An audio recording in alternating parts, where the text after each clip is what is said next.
Sebelum profeta dipakai Opio, mengendalam berita anak tokoh, mengumpuli kinaringan, yaitu Nawika.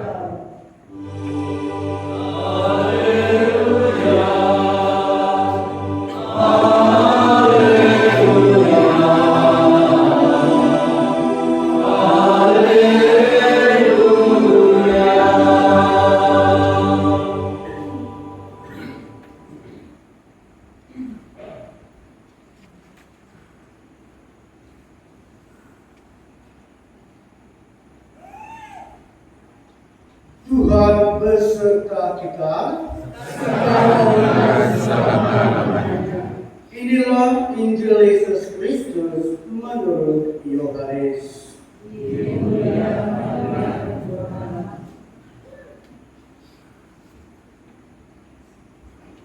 Sekali peristiwa, Yesus menyeberangi Danau Galilea, yaitu Danau Tiberias. Orang ramai berduyun-duyun mengikuti dia karena mereka melihat mukjizat-mukjizat penyembuhan yang diadakannya terhadap orang-orang sakit. Kemudian Yesus naik ke atas gunung dan duduk di situ dengan murid-muridnya. Paskah, yaitu hari raya orang Yahudi, sudah hampir tiba.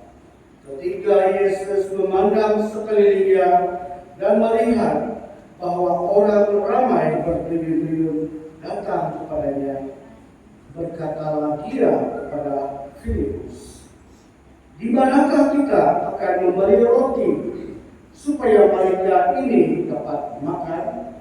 Hal itu dikatakannya untuk mencobai dia, sebab dia sendiri tahu apa yang hendak dilakukannya.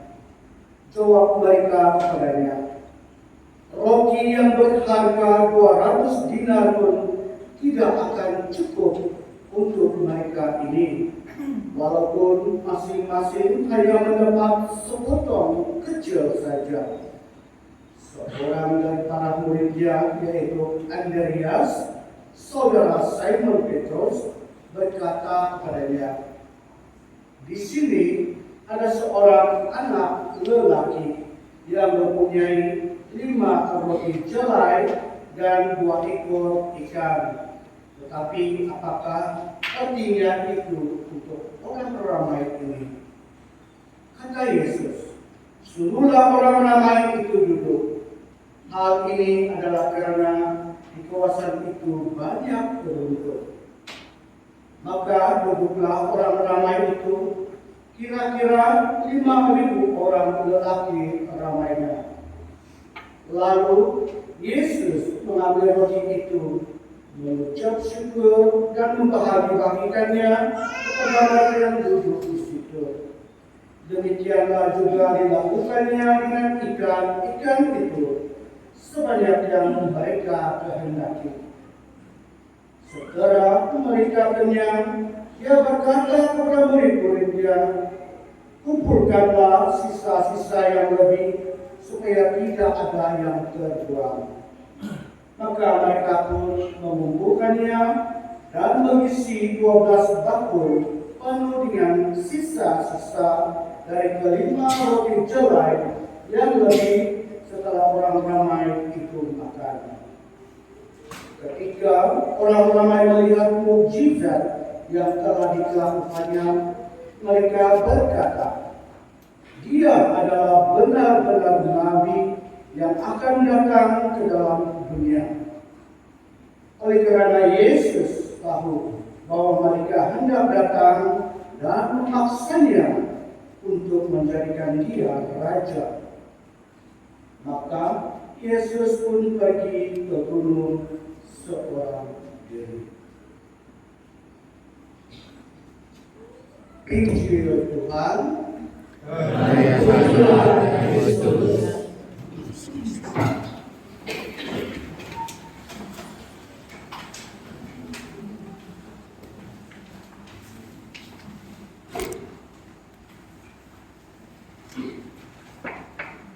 Shalom, saudara-saudara yang terkasih.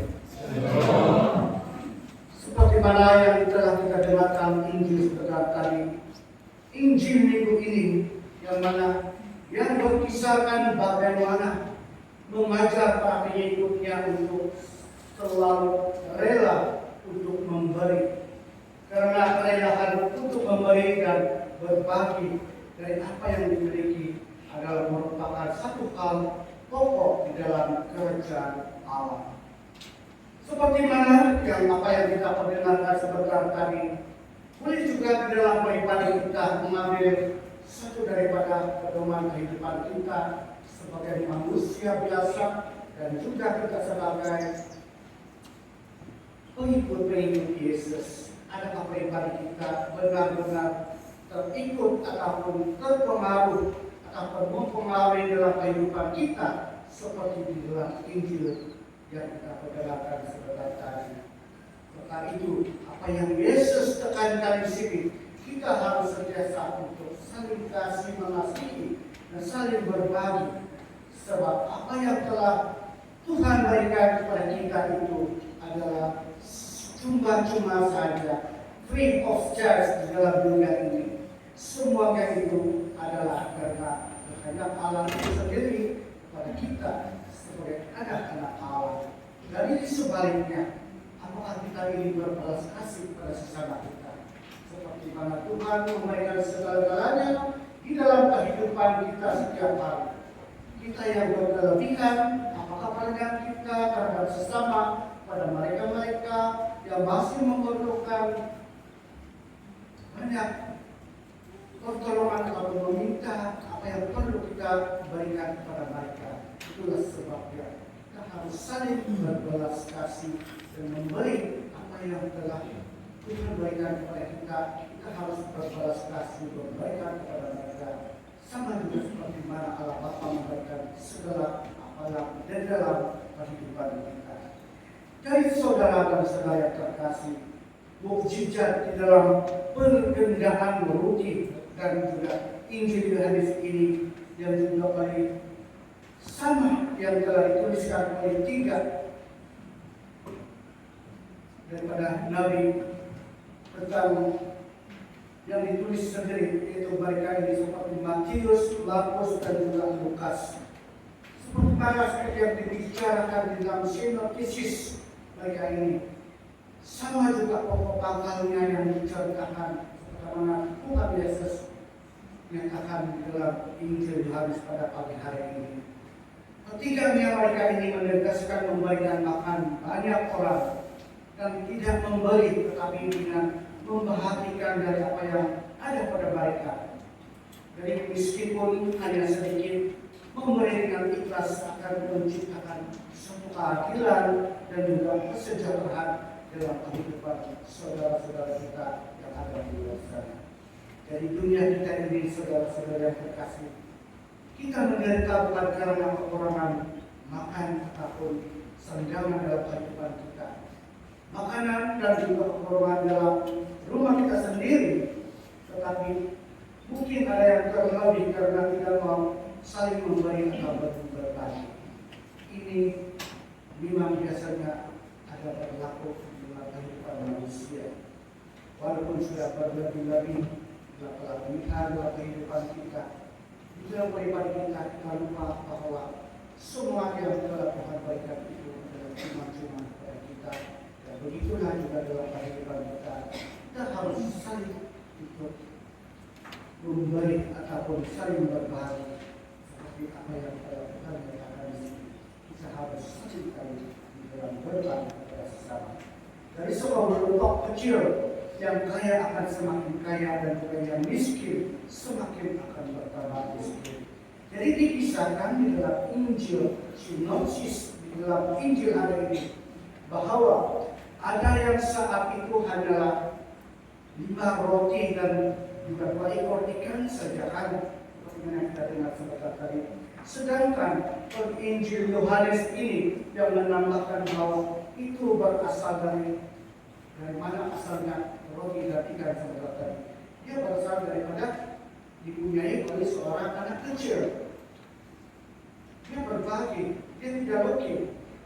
Jadi ini sebagai satu daripada sinopsis dalam penginjilan dan Injil kita pada hari ini. Nah, ini yang sedang dinyatakan di dalam Injil Yohanes ini, yang menambahkan bahwa itu semuanya berasal dari seorang anak kecil. Dan Yesus menerima 5 roti itu dan 2 ekor ikan itu, dan lalu dia memberkatinya, dan juga apa yang berlaku. Telah berlaku satu mukjizat melipat gandakan 2 ekor ikan dengan 5 roti tersebut. Jadi sungguh luar biasa. Ya, inilah mukjizat Tuhan Yesus. Inilah yang orang banyak untuk berduyun-duyun untuk datang bersama dengan Yesus. Tujuan mereka itu bukan karena apa, bukan karena mereka mengikut Yesus, tapi mereka ingin melihat mukjizat Tuhan Yesus itu sendiri di hadapan mereka. Seperti mana dalam kehidupan kita, banyak yang tertanya, kenapa sakit saya selama ini tidak pernah disembuhkan? Ini memang biasa terjadi di dalam manusia, sebab mereka sudah memuja kata menyalahkan Tuhan atas karena sakit saya selama ini. Saya selalu berdoa begini, tapi tidak pernah disembuhkan. Tapi saudara-saudara terkasih, Tuhan Yesus punya rencana. Dia tahu di mana punya titik untuk dia menikah dalam kehidupan kita. Walaupun kita sakit apakah, tapi Tuhan punya rencana. Jadi janganlah kita selalu untuk terus menjadikan Tuhan itu. Dari sebab itu, inilah yang berlaku di dalam kalangan pengikut Yesus pada waktu itu. Mereka berduyun-duyun, berapa ribu orang datang untuk bersama dengan Yesus. Yesus menyembah Danau Toba, mereka sudah berdoa di seberang sana. Sebab mereka inilah yang dikatakan oleh di dalam Injil Yohanes ini. Mereka datang bukan karena sementara sebagai pengikut Yesus, tapi mereka ini ingin melihatkan mukjizat Yesus itu sendiri, dan mereka juga ingin supaya Yesus itu yang mereka nyatakan di sini yang mempunyai mukjizat itu mereka jadikan dia sebagai raja mereka. Jadi, apakah pribadi mereka, apakah mereka benar-benar menghayati atau ada cinta kasih mereka terhadap Yesus? Tapi itulah yang dinyatakan di sini. Mereka akan yang ingin melihat mukjizat Tuhan Yesus itu sendiri. Seperti itulah yang berlaku. Hanya karena si anak kecil, dia ada 2 ekor ikan dengan 5 roti. Dari itulah sebabnya mereka ingin melihat satu mukjizat daripada Tuhan Yesus. Jadi itulah saudara-saudara terkasih. Itu artinya kesediaan memberi dari kita itu mensejahterakan para bangsa dan juga masyarakat kita. Dan daripada kesaksian anak kecil ini yang memberikan apa yang dia miliki dan disyukuri dan diberkati oleh Yesus itu sendiri. Dia telah menggerakkan hati seluruh rakyat yang hadir untuk memberikan juga berbagi kasih.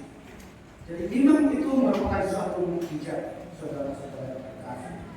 Dan dengan adanya orang-orang di situ yang mau memberi dan berbagi, ini merupakan mukjizat yang lebih besar daripada kalimat gandaan roti itu sendiri.